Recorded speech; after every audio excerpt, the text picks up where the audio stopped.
예, 이번 코너는 얘 왜 이러는 걸까요 시간인데요. 언제 어디서나 한 명쯤은 있을 법한 그 사람의 심리를 저희 정신건강의학과 의사들이 파헤쳐드리는 시간입니다. 오늘도 시작하기에 앞서서 저희 녹음 참석한 멤버들 자기소개부터 하도록 하겠습니다. 예, 안녕하세요. 김지용입니다. 예, 안녕하세요. 손정현입니다. 네, 먹구이다. 죄송합니다. 네, 안녕하세요. 허규형입니다. 네, 그리고 저는 오동훈입니다.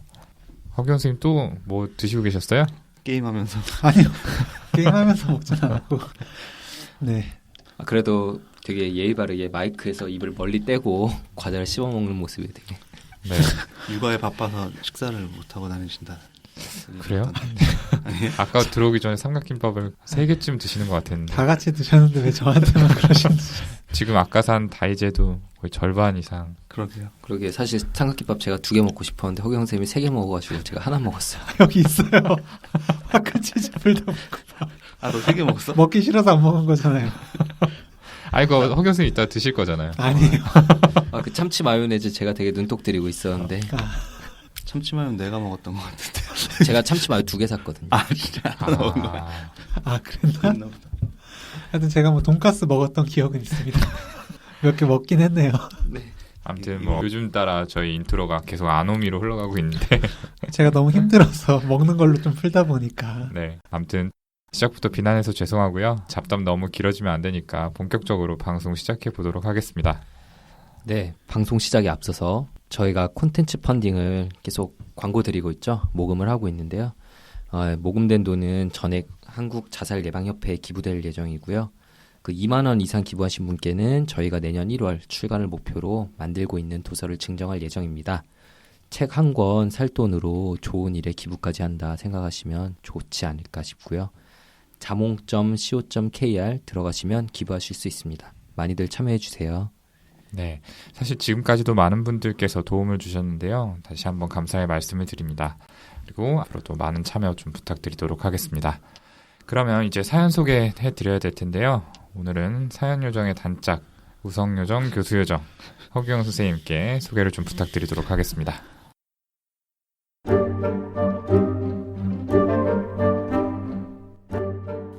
안녕하세요. 이직을 해야 할까, 지금까지 해오던 일을 해야 할까 3개월째 고민 중인 자발적 백수입니다. 제 직업은 방송 작가입니다. 프리랜서이기에 한 곳에 묶이지 않고 묶여 살 수도 없습니다. 프로그램이 잘려나가면 백수가 되고 시즌제 프로그램이나 파일럿을 하면 또 다른 일터를 찾아야 합니다. 저는 백수가 되었습니다. 헌데 자발적 백수입니다. 이 자발적 백수 생활도 이번이 3번째입니다. 막내 시절 프로그램이 끝난 뒤 6개월을 쉬었고 서브 작가가 된 뒤에도 1년간 일을 하고 6개월을 또 쉬었습니다. 그리고 지금 또 3개월째 쉬고 있습니다. 처음에는 번아웃 때문이라고 생각을 했습니다. 업무 강도가 강하고 스트레스가 심한 직업이니까요. 매번 백수가 될 때마다 내가 정말로 이 일을 좋아하는지 고민이 됐습니다. 친구를 만나 맛있는 음식 먹을 시간도 없고 취미생활은 무슨 잠잘 시간도 없는 하루하루를 그저 일이 좋다고 버텼습니다. 그런데 어느 순간부터 버티는 게 힘들어지더군요. 밤을 새도 일하는 게 재밌었는데 이제는 너무너무 자고 싶고 이렇게까지 아등바등 살아야 하나 마음의 중심이 사라진 것 같았습니다. 그래서 건강 악화를 핑계로 일을 그만뒀습니다. 작가 일을 시작한 지 올해로 5년. 첫 번째 백수 생활을 떠올려보면 처음부터 자발적이었던 건 아닙니다. 시즌제 프로그램이 끝났고 오래 쉴 생각은 없었는데 그렇게 됐습니다. 구직이 안 돼서가 아닙니다. 이력서를 넣지 않았습니다. 아무것도 하지 않고 6개월에 가까운 시간을 그냥 흘려보냈습니다. 이력서를 넣고도 면접을 보러 가지 않은 적도 있습니다. 내가 일을 하려고 한다면 언제든 할 수 있겠구나. 그렇게 생각하고 벌어둔 돈을 까먹이며 지냈죠. 왜 그렇게 긴 시간을 그냥 보냈던 걸까요? 두 번째 백수 생활은 정말로 자발적인 선택이었습니다. 막내 작가에서 서브 작가로 일종의 승진을 했는데 업무 강도는 더 심해졌습니다. 이번 방송을 끝내고 돌아서자마자 다음을 준비해야 하는 급박함, 아이템이 잡히지 않으면 일주일에 단 하루를 쉬지 못하고 일을 해야 했고 적어도 하루는 밤샘을 해야 했죠. 변수가 많은 일이라 스트레스도 상당했습니다. 그렇게 1년 가까이 일하니까 내가 소모되는 것 같고 이렇게 일하다 보면 병이 나겠구나 싶어 그만뒀습니다. 그리고는 그동안 고생했으니 쉬어갈 필요도 있지 않나 하는 생각에 3개월 정도는 마음껏 놀고 다시 일을 해야지 마음먹은 게 6개월까지 쉬게 되더라고요. 그땐 이력서에 손이 가지 않았어요. 쉬면서도 또 마음이 편하지 않았습니다. 밤잠을 설칠 때도 때때로 있었죠. 내가 이 일을 좋아하는지, 정말 하고 싶은지, 하고 싶다면 왜 이렇게 이력서를 내지 못하는지. 그때 제가 내린 결론은 일하고 싶은 프로그램이 없어서였습니다. 그렇게 한참 고민하다 정말 하고 싶은 프로그램의 공고가 떠서 면접을 보고 일을 시작했습니다. 일을 시작하면서 저는 일하기 전에 했던 고민들을 모두 버리고 열심히 일했습니다. 문제는 그 다음 프로그램이었습니다. 예상했던 것보다 아이템을 찾고 섭외하는 게 너무나 어려운 프로그램이었죠. 예전 같았으면 시키지 않아도 밤을 새서 아이템을 찾고 노력했을 텐데 아무리 마음을 다잡아도 안 되더군요. 머리로는 노력하면 할 수 있을 거라고, 더 노력하면 된다고 해보자고 다짐해도 몸이 따르질 않았습니다. 금방 피곤해지고 집중력도 떨어지고 밤을 새야겠다고 앉아서는 골아 떨어지기 일쑤고 일을 해낼 자신감도 의지도 없어 그만뒀습니다. 그렇게 세 번째 백수가 되었습니다. 지금까지의 백수 생활을 돌이켜보면 스스로에게 브레이크를 거는 것 같다는 생각이 듭니다. 고비가 없을 땐 탈 없이 다음으로 이어지다가 고비가 와서 멈춰서면 다시 시동을 걸기까지 시간이 너무 오래 걸리는 것 같아요. 구직이 어려울 것이란 걱정은 없는데 일을 해나갈 자신이 없고 버텨낼 자신이 없습니다. 번아웃이 아닐까 하는 생각도 들고 이전 방송에서 말씀하셨던 회피성 성격 장애가 있는 건 아닐까 하는 생각도 듭니다. 저는 대학 시절 친구 관계가 문제가 생겼을 때 휴학을 선택한 적이 있습니다. 같은 과 친구가 갑자기 저에게 말을 건지 않고 없는 듯 대했거든요. 동아리 사람들과는 잘 지냈기에 학교 내에 제 공간, 제 친구가 없는 건 아니었지만 수업 시간마다 그 친구를 마주하는 게 힘들어서 휴학했습니다. 복학한 뒤에 관계 정리를 했지만 제가 먼저 손을 내민 건 아니고 우연히 길에서 만났을 때 친구가 사과를 해서 받아준 게 전부였습니다. 인간관계를 맺을 때 먼저 다가가기보다는 상대가 저에게 호의적인지 저와 잘 맞는지 먼저 살핀 후에 마음을 엽니다. 새로운 환경에서 어울리는 게 불편한 것 같습니다.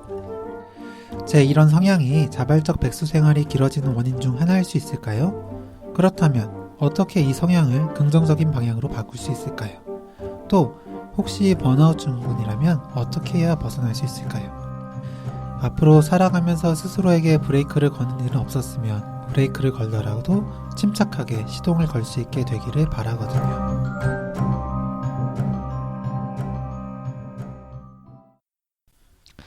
예, 사연 잘 들어봤습니다.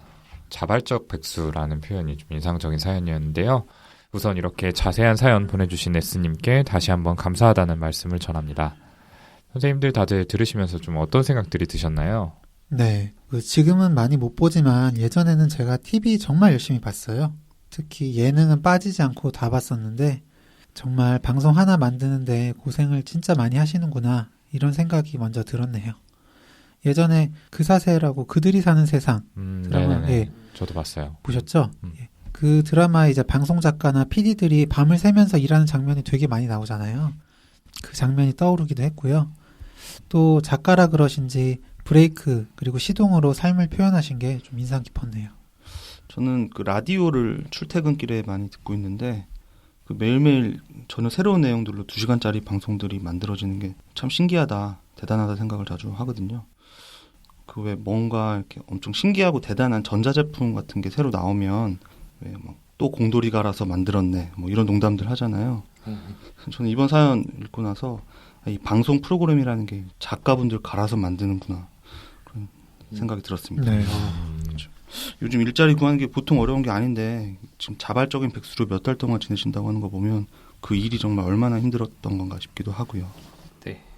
저희도 뭐 정규 방송은 아니지만 지금처럼 이렇게 팟캐스트 하면서 대본 쓰고 주제 준비하고 한다고 나름 힘들잖아요. 네. 그래서 허경 선생님은 지금도 이렇게 삼각김밥 먹고 이렇게 힘들게 살고 있는데 네. 아침부터 여기 녹음실 와가지고 그쵸. 밥도 먹고 김밥 3개씩 먹고 전문직인데 위로하는 척하면서 한 번씩 이렇게 고맙네요. 하여튼 그래서 괜찮아요? 더 이분의 사연이 남일 같지 않게 들었어요. 네. 그 TV에 나오는 완벽한 방송을 만들기 위해서는 얼마나 많은 준비를 해야 되는 걸까라는 생각이 들고 저희처럼 솔직히 뭐 이상하면은 재녹음 해버릴 수도 있고 이번엔 망했다 이래버릴 수도 있는데 그러게요. 그건 그럴 수 없으니까 압박감이 정말 큰 직업이겠다 뭐 이런 생각이 들었어요. 그죠. 피드백의 규모 자체가 뭐 TV는 뭐 네. 다를 네, 테니까 그렇죠. 네. 굉장히 부담도 클 것 같고 이런 생각이 드는데요. 아무튼 이 SC의 이야기 중에 좀 번아웃 증후군이라는 표현이 등장을 했잖아요. 그래서 여기에 대해서 좀 얘기를 해보면 좋을 것 같은데요. 이 번아웃 증후군은 증후군이라는 말이 붙다 보니까 이게 질병인가 하는 생각을 하기 쉬운데 사실은 의학계에서 공식적으로 사용되는 말은 아닙니다. 이 단어는 1980년대부터 사용이 되기 시작한 말로 알려져 있는데 우리나라에서는 최근 몇 년 사이에 좀 많이 사용이 되고 있죠. 그 한 언론사에서 2013년에 직장인 1000명을 대상으로 한 설문조사에서 800명이 넘는 사람들이 번아웃을 경험했다라고 대답을 했다고 하는데 최근 들어 특히나 사회적으로 좀 주목을 받고 있는 현상이라고 할 수 있겠습니다. 근데 저기 번아웃이라는 단어를 우리가 계속 쓰고 있는데 정확히 무슨 뜻인지를 한번 얘기를 해주시면 좋겠네요. 이건 역시 아메리칸 마이클 손 씨가 좀 정확한 의미를 번역해서 얘기해 주시면 안 되나요? 제가 매번 얘기하지만 저는 미국 사람이지만 미국말은 하지 못합니다. 이런 거 시키지 말아주세요. 힘들어요. 저. 한국말을 잘 못하시는 것 같아서 혹시 영어 둘 다 잘하시나? 못해요. 둘 다 못합니다. 됐습니까? 이게 조기 영어 교육의 폐해를 보여주는. 네. 역시 이런 새로운 개념은 좀 제가 설명을 드려야 될 것 같네요. 그냥 영어 단어 뜻을 좀 생각하시면 되는데 번아웃이란 말은 말 그대로 번역하면 불태워버리다라는 뜻이잖아요. 혹시 아실지 모르겠는데 유명한 만화의 장면에 나오는 이제 하얗게 불태운 그 장면 떠오르시면 될 것 같은데요. 아, 그거 어디서 들어본 것 같기도 하고 뭐 저랑은 좀 연배가 맞지 않는지 그게 무슨 말인지 잘 모르겠는데 연배요? 무슨 소리예요? 뭐 저는 당연히 그 만화 뭔지 알 것 같은데. 그지. 아, 형은 알겠죠. 내일의 조에 나오는. 그러니까 그 짤방으로도 되게 많이 쓰이는데 역시 갑자기 세대 차이 만들려고 하네. 아, 저는 인터넷 잘 안 하고 주로 이제 책 보고 이러는 거 좋아하니까 그 책이라고. 역시 제일 연식이 오래된 두 분 아닐까봐 그 오래된 만화에 대해서 잘 공감을 하고 계시네요. 그러게요. 아니 이거는 그냥 우리 세대는 모르는 만화인데. 아 진짜 맨날 되게 나이 든 사람 취급해서 청취자분들께서 저희끼리 나이 차가 큰 줄 착각하실 것 같은데 한두 살 차이거든요. 2살이죠, 네. 2살. 네. 사회 나오면 사실 네. 2살. 그렇다고 평소에 뭐 이렇게 나이 있는 형님 취급해 주는 것도 아니고 막말 막 하면서 나이 있는 취급은 하죠. 형님 취급은 안 하는데. 뭐 이 만화는 아마 다른 듣고 계신 청취자분들도 대부분 아실 거라고 저는 생각을 하고요. 제가 이걸 아는 건 나이가 많아서가 아니고 그냥 소시적에 만화방에 열심히 출입했던 덕에 이렇게 머릿속에 떠오른 건데 뭐 사담이지만 신촌에 만화공화국이라고 정말 라면을 맛있게 끓여주는 곳이 있어서 수업 시간에 좀 자주 가곤 했었습니다. 수업 시간에 수업 시간에 가야 제맛이죠. 가서 아주머니 여기 라면 하나요? 또 왔어? 맞아요. 한 번은 제가 아주머니보다 일찍 가서 계단 앞에 앉아 있었던 적이 있어요. 거기가 12시인가 열잖아요. 아니요 9시에 열어요. 학생 이번 학기 학점이 몇이야? 그만 와. 아주머니가 배달 온 요구르트를 저한테 주더라고요. 미안하다면서. 학교는 그렇게 제 시간에 안 가면서. 심지어 집도 먼데. 아, 그러니까. 그러니까. 하여튼 그 만공에 그 만공 라면 진짜 유명했죠. 옆에서 한 명이 시키면은 진짜 안 시키고 못 베기잖아요. 네. 냄새랑 그 맛이 떠올라가지고. 라면 먹으러 갔었죠. 그러니까요. 진짜. 저희는 심지어 단무지도 맛있어요. 맞아. 단무지도 맛있어. 단무지가 맛있어. 진짜 저희는 만화방 아니라 라면 맛집이라고 했었는데 그 지금은 좀 만화 카페로 바뀌어서 좀 깨끗해지긴 했는데 예전에 그 맛이 안 나더라고요. 어쨌든 먹방 방송이 되는 느낌. 얘기 너무 됐어. 네. 근데 다들 약간 군침 흘리고 계시는 것 같은데 저한테 비난하셨던 분들 다 그 와중에 허경 선생님 또 배고파가지고. 아니에요. 제가 얘기 꺼낸 게 허경 선생님 때문에 삼각김밥을 하나밖에 못 먹어가지고 라면 생각나서. 네, 배고파서. 이거 화끈 치즈 불닭볶음밥 드시라고요. 눈물 겹네요. 네. 어쨌든 좀 얘기가 빠졌는데 그 번아웃 신드롬이라고 하는 거는 이제 미국의 정신분석 의사 허버트 프리덴버그라는 사람이 처음 사용한 심리학 용어입니다. 허씨네요. 진짜. 허경 선생님하고 어떤 관계죠? 와. 마이클 손은 맛인가요? 아, 근데 저도 그 생각을 좀 하긴 했어요. 이거 허경 선생님이랑 동성동포니까? 제 먼 친척은 쇼 코넬인데 손씨라서. 마씨가 아니고요. 허쉬, 허버트, 프리덴버그가 사용한 용어인데 우리말로는 이제 탈진 증후군, 소진 증후군이라고 좀 하죠. 어떠한 일에 너무 몰두하다가 신체적, 정신적 스트레스가 계속 쌓여서 무기력증, 또 심한 불안감, 또 심하게 이제 자기 혐오나 분노, 의욕 상실 이런 여러 가지 증상들이 몰려오는 걸 이야기합니다. 제가 말했던 만화의 장면이 정말 이걸 잘 보여주는 장면일 텐데 좀 보여드리지 못해서 안타깝네요. 페이스북 페이지에 좀 올려놓으면 좀 보시려나? 네, 올려주세요. 네. 네, 그 뭐 저희 페이스북 페이지 하여튼 그림 올려놓을 테니까 많이 와서 봐주시고요. 이렇게 뭔가에 몰두를 하다가 어느 순간 이후로 지치면서 정말 힘들다 이렇게 얘기를 하시는 분들을 심심찮게 보는 것 같아요. 네, 여기서 볼 수 있네요. 김치훈 선생님이요. 거울 보신 얘기 하시는 거죠? 또 비난하시네. 네, 어제 하루만 10번 넘게 힘들어, 그만두고 싶어 계속 문자 보냈잖아요. 틱이죠, 틱. 네. 막 뜬금없이 애들 사진 보여주면서 힘들어 라고 보내고. 자꾸 이러시면 듣고 계시는 제 가족분들도 진짜인 줄 알겠어요. 아직 모르세요? 네. 그 예전에는 진짜 예전에 뭐 학생 때, 인턴 때, 이럴 때 뭐 1년차 때 이럴 때 저 혼자만의 유행어처럼 뭐 입에 달고 다닌 시절이 있었어요. 나 힘들어. 이렇게 많이 들으셨죠? 오리지널이. 네. 제가 많이 따라했었는데. 오동훈 선생님 같이 인턴 돌 때 진짜 많이 따라했었죠. 네. 근데 뭐 이제 힘든 시절 다 지나갔고 안 한 지 진짜 오래됐거든요. 저 좀 그만 괴롭히시면 좋겠고요. 안 한 지 하루. 네, 저 힘들어요. 또 저러시네요. 김징징 에릭남님. 아무튼 뭐 저희 진짜 조금만 방심하면은 말이 산으로 가는데요. 역시 이럴 때는 가장 좀 중심을 잡아주는 제가 멈추지 않으면 안 될 것 같습니다. 아무튼 이제 SC도 이야기를 하시긴 했지만 방송작가 일이 진짜 빠른 시간에 많이 몰아서 일을 해야 된다고 해요.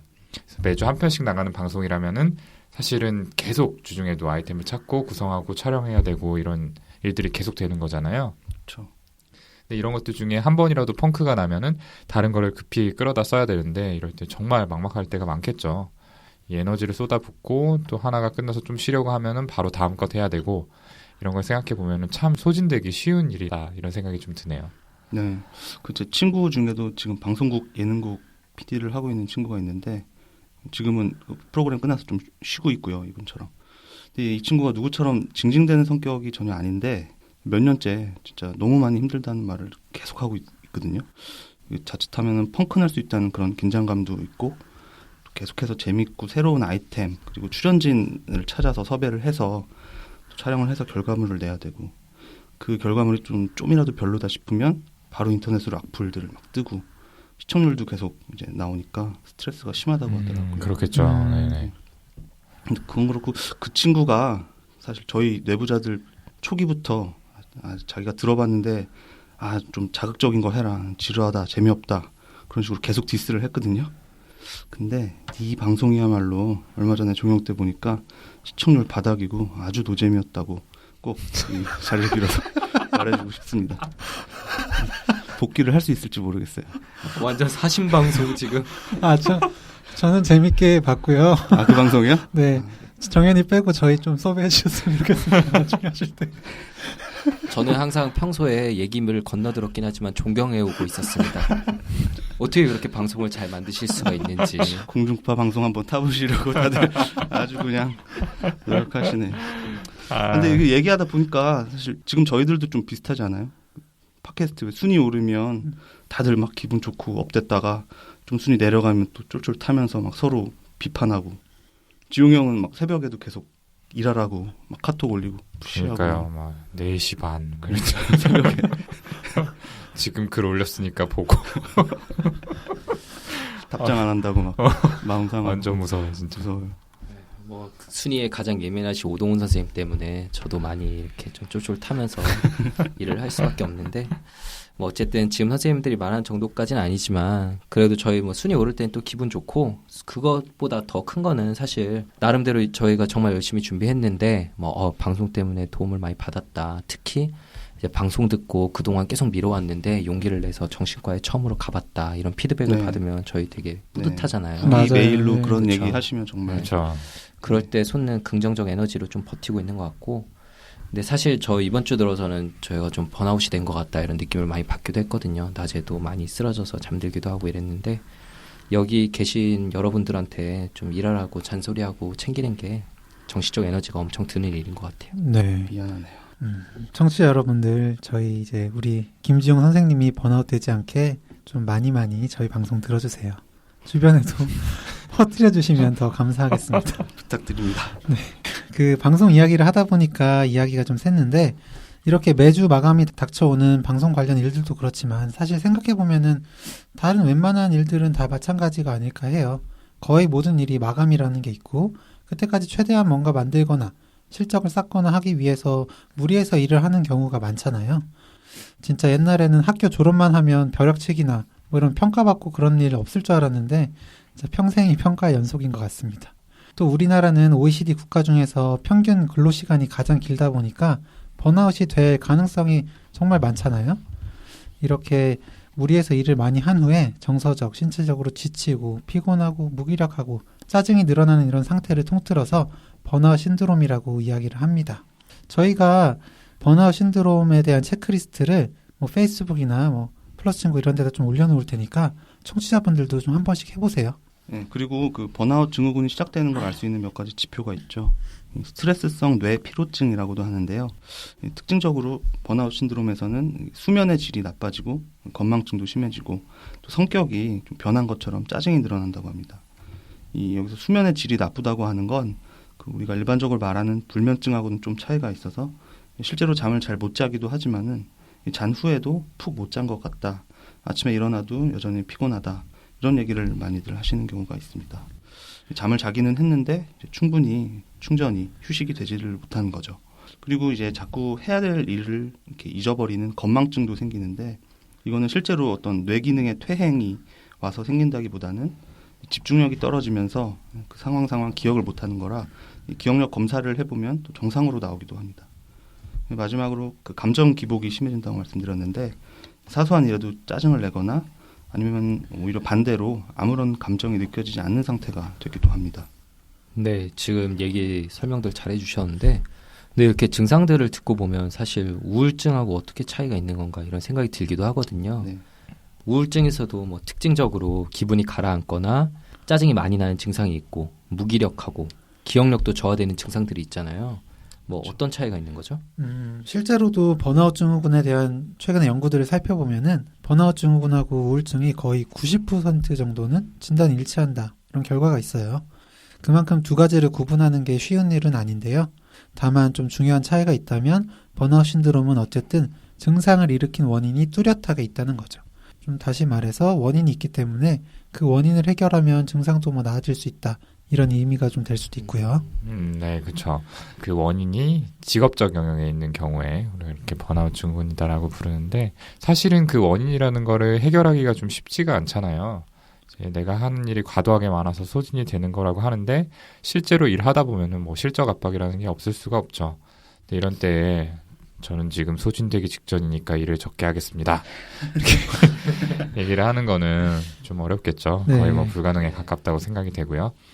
또 실적 상관없이 그냥 자의로 일을 조금씩만 하다가는 또 잘릴 수도 있고 승진이 안 될 수도 있고 또 자영업 하시는 분들의 경우에는 당장에 매출이 줄어서 경제적인 타격을 입게 되잖아요. 근데 이제 항상 이렇게 내가 일을 조금 하면은 내 자리가 위험해진다라는 불안이 따라다니는데 이거를 좀 떨쳐버릴 수 있는 사람이 있을지는 의문이 좀 드네요. 그렇죠. 네. 그게 문제인데 이렇게 불안감이 계속해서 생기고 이걸 떨쳐버릴 수 있는 성질의 불안이 아니다 보니까 이런 감정들을 회피하려는 모습을 보이게 됩니다. 일종의 방어 기제, 내 스스로를 지키기 위한 어떤 자동적인 반응이라고 할 수가 있는데 쉽게 얘기하면 아무 생각도 반응도 하지 않고 멍 때리게 되는 거죠. 그 왜 카우치 포테이토라고 미국에서 쓰는 단어인데요. 소파에 누워서 감자칩 먹으면서 TV만 보고 있는 그런 사람들, 그런 상태를 말하는 거죠. 이걸 떠올리면 좀 와닿으실 것 같긴 한데 다들 이런 경험 해보셨잖아요. 저는 자주 하는데. 그쵸. 네. 알아요. 제가 그렇게 하는 걸 안다고. 네. 저희 머릿속에 다 장면 떠올랐잖아요. 네. 저도 저기 전공의 시절에 제 모습이 떠오릅니다. 너무 많은 그 감정 에너지, 또 정신적 에너지를 소모하고 나면 바로 뭔가를 또 시작하는 것보다는 그냥 이렇게 아무것도 안 하면서 충전을 하는 시간을 갖는 게 분명히 필요하죠. 근데 문제는 이게 비정상적으로 좀 오래 지속이 되는 경우고요. 아무것도 하지 않고 아무 감정도 느껴지지 않는 상태, 무감동증이라고 하는데 이런 상태로 진행하게 될 수가 있거든요. 당장에는 그런 힘든 감정, 부정적인 감정을 느끼지 않아도 되니까 좋기는 하지만 이게 계속 지속이 되면 어떤 즐거운 일에서도 즐거움을 느끼지 못하게 되는 그런 상태가 될 수 있습니다. 네, 맞아요. 그 사연 보내신 S씨도 그 쉬기 시작했을 때 했던 생각하고는 달리 그 이력서를 넣지 않고 시간만 지나보낼 때 이렇게 하신 생각이 내가 이 일을 좋아하는지 정말 하고 싶은지를 고민하셨다고 했거든요. 그리고 일을 시작하고 나서도 예전에는 즐겁게 했던 일인 아이템 찾고 섭외하고 하는 것이 힘들고 즐겁지도 않았다 이런 얘기도 하셨고요. 그리고 마지막 일 시작하기 전에는 이번 일은 정말 하고 싶은 일이었다고 생각했지만 시작한 뒤에는 그런 즐거움을 느끼지 못하셨잖아요. S씨께서는 이걸 스스로에게 브레이크를 거는 회피성 성격인 것 같다 이렇게 표현을 하셨는데요. 사실 저희 정신과에서 이야기하는 딱 회피성 성격이 이런 의미인 건 아니지만 어떤 뜻으로 이렇게 표현을 하신 건지는 전달이 되더라고요. 그쵸. 제 생각에는 S씨는 회피성 성격으로 진단하기보다는 어떤 부정적인 감정을 느꼈을 때 그 감정을 처리하지 못하고 눌러버리거나 그런 감정이 올라오는 상황 자체를 피해버리는 패턴을 가졌다라는 생각이 들어요. 그 대학 때 친구 관계에 문제가 생겨서 휴학을 했다는 얘기도 하셨는데 이 전형적으로 불편한 상황을 회피하는 모습이라는 생각이 들거든요. 네, 저도 전적으로 동의합니다. 그 회피성 성격이라고 하면은 다른 사람들하고 어울리는 것부터 눈치를 많이 보고 불안해서 정말 대인관계를 갖기 힘들거든요. 근데 S씨는 동아리에서도 잘 어울렸다고 하셨고 3번 그만두긴 했지만 방송 작가라는 게 정말 사람들 많이 만나는 직업이잖아요. 그것도 계속 하려고 하셨으니까요. 이런 모습은 회피성 성격에서는 찾아보기가 어렵죠. 다만 자주 쓰는 방어 기제가 회피다. 이렇게 하면 맞을 것 같아요. 이 회피라는 방어 기제가 오래 일을 하지 못하고 그만두게 하는 데에도 영향을 줬을 것 같아요. 번아웃이 되면서 물론 체력적으로도 힘들었겠지만 정서적으로도 부정적인 감정들이 자꾸만 올라올 때 그 감정들을 처리하기보다는 회피하는 쪽으로 이렇게 하셨던 거죠. 네, 그러니까 그 방송 작가 일이라는 직업 환경에서 어떤 육체적 그리고 감정적으로 스트레스가 심한 상황이 오래 계속되다 보니까 원래부터 S씨가 가지고 계셨던 이 회피라고 하는 방어 기제가 더 고착화되게 되었다는 거네요. 그럼 마지막으로 이런 성향을 어떻게 하면 긍정적으로 바꿀 수 있을지 아니면 이게 번아웃 증후군이 맞다면 어떻게 해야 벗어날 수 있을지를 물어보셨는데 저희가 여기에 대해서는 뭐라고 말씀을 드릴 수가 있을까요? 아무래도 이제 번아웃 신드롬이라고 한다면은 업무로 인한 스트레스가 주 원인이니까 거기서 잠시나마 떨어지는 게 도움이 되겠죠. 할 수 있다면 뭐 잠시 휴가를 다녀오거나 휴직 기간을 갖는 게 일반적으로는 좋을 것 같은데 다만 사연자분께서는 휴직을 반복하면서 되려 업무 스트레스에 대해서 회피하고자 하는 패턴이 더욱더 이렇게 굳어져 버렸을 가능성이 있어요. 그래서 어쩌면 이전보다 업무 스트레스를 견디는 역치가 낮아져서 예전보다 적은 스트레스에도 일을 그만두게 되신 건 아닌지 좀 스스로 체크를 해보셔야 될 것 같다는 생각이 들고요. 이런 경우에는 일을 그만두는 대신에 업무를 지속하면서 그 스트레스를 핸들링할 수 있는 어떤 스킬을 좀 고민해 봐야 될 것 같다는 생각이 듭니다. 네. 그 업무 스트레스를 견디는 역치 자체가 낮아졌다 말씀을 하셨는데 거기 더해서 일을 다시 하면 힘들 것 같다. 버텨낼 자신이 없다면서 일하는 것 자체를 회피하게 된 것 같아서 저는 좀 걱정이에요. 말씀하신 대로 구직 자체가 어렵지 않다면은 지금처럼 힘들 때 좀 자발적으로 백수가 되었다가 충전 후에 다시 일 구하고 그러는 건 좀 문제가 없지 않나요? 몇 번이고 더 취직하셨다가 다시 자발적 백수가 되더라도 괜찮으니까 저는 너무 본인에 대해서 이상하다고 생각 안 하셨으면 좋겠어요. 네, 제가 그 방송 작가 쪽 업계가 어떤지는 당연히 잘 모르지만 요즘처럼 그 모두가 취업이 힘든 시기에 그래도 본인이 원할 때마다 취업이 되고 뭐 승진도 되고 하셨던 걸 보면 그리고 사연에서도 구직이 뭐 걱정되는 건 아니다 이런 얘기를 하신 거 보면 정말 능력이 출중하신 것 같다는 생각이 들었어요. 그 회피의 방어 기제를 또 주로 사용하는 것 같다는 이야기를 저희가 지금 계속 드리고 있는데요. 이 방어 기제라는 거는 자기도 모르는 사이에 무의식적으로 사용하게 되는 거거든요. 그래서 저는 능력이 뛰어나지만 회피하게 되는 본인의 특성을 고려해서 이런 방식을 취해보는 건 어떨까 싶어요. 예를 들어서 그러니까 그냥 이런 개수 같은 건 예고요. 방송 2개를 끝마치고 나면 3개월의 휴식 시간을 나에게 준다라는 식으로요.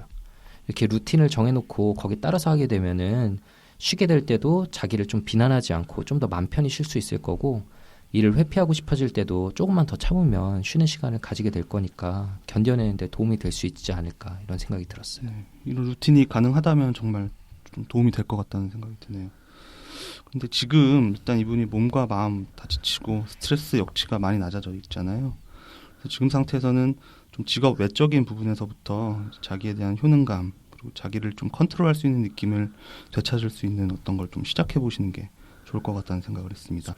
그 일상에서 아주 해내기 쉬운 걸로 이렇게 짧은 기간 동안 목표를 이루는 것을 시작해 보는 게 좋을 것 같은데요. 예를 들어서 열흘 동안 하루에 10분씩 야외에서 햇빛 쬐면서 걷든 달리든 움직여보기 이런 게 있겠죠.